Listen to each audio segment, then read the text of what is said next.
Hello everyone, and welcome to my video blog. My name is Zachary Siegel. As many of you know, I've been studying here in Spain at the University Jaime I, or as it is commonly known here, the UJI. And I figured, since 4 months have gone by, it's about time that you all got to have a tour of the university and see just what studying here in Spain is all about. We begin here in the center of the university, where my last video left off. Off to the right is the rectorate, where all of the administration is taken care of. As an international student, I thankfully did not have to worry about this building. Next to the rectorate, there's a row of short, small buildings. These are actually small stores with various purposes. You can buy anything from computer parts to eyeglasses. When I first arrived, this was one of the most unusual things about the UJI, because I'm used to driving around Murray to find all these sorts of things. The UJI is on the far end of town, away from most stores, so these small shops are a nice addition to the university, saving me from an hour of walking on several different occasions. Then, farther to the left, we have the library. It stands 4 stories tall and has an impressive amount of space for students to study and a large number of public computers as well. I've spent quite a bit of time between classes here and found it quite comfortable. The last building in the center of the UJI is the Humanities building.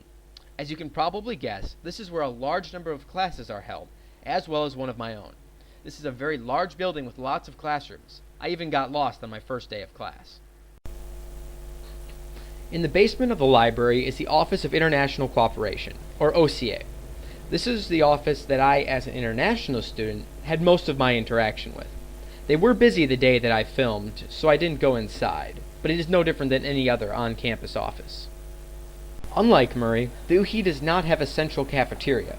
The UJI is made up almost entirely of commuters, so the only food services on campus are small cafes that are only open during the day. This is the sports complex here at the UJI. It has 2 indoor gyms that can either serve as basketball or football courts. The European meaning of football, that is.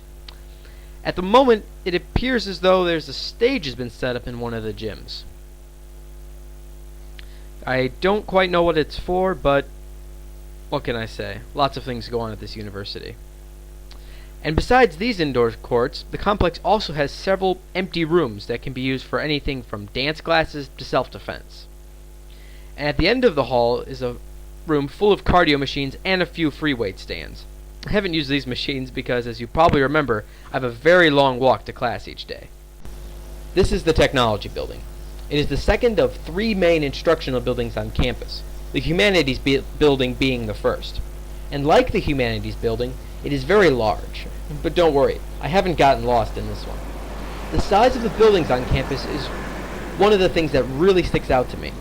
Murray has several buildings that each are much smaller than the average building here on campus, but the lack of land for building is probably to blame. Across the way is the final of the 3 main instructional buildings, the Judicial Sciences building.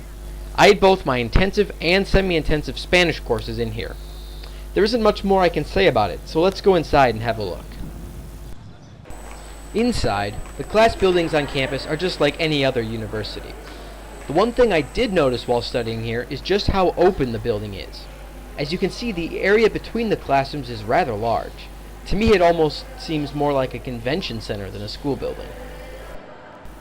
Well, I hope you enjoyed the tour, and remember, always check back at murraystate.edu for more of my videos.